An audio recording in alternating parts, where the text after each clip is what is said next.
அடுத்து கண் திருஷ்டி படாம இருக்க வீட்லயும் அலுவலகத்திலையும் நம்ம வைக்க வேண்டிய சில பொருட்கள். முதல் பொருள் மலர்கள். மலர்களுக்கு கண் திருஷ்டிய ஈர்க்கிற சக்தி இருக்கு. இதுக்காக நீங்க வீட்டு வாசல்ல பூச்செடிகள் வளர்க்கலாம்.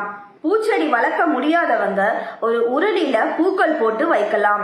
உங்க வீட்டுக்கு வரவங்களோட கண் பார்வை அந்த உருளில படும்போது அது தானா கண் திருஷ்டி எல்லாத்தையும் ஈர்த்துரும். அடுத்து வாழை. நம்ம வீட்டுக்கு வரவங்களோட கண் பார்வையை திசை திருப்பறதுக்காக சில அகோரமான பொம்மைகள் எல்லாம் தொங்க விடுறத நம்ம பார்த்திருப்போம். உதாரணமா பூசணிக்காய், கண் திருஷ்டி பொம்மைகள். அதே போல வாழை மரத்துக்கு கண் திருஷ்டியை ஈர்க்கக்கூடிய ஆற்றல் இருக்கு. கண் திருஷ்டி படாது. பொதுவாகவே செடிகள் வைக்கலாம்.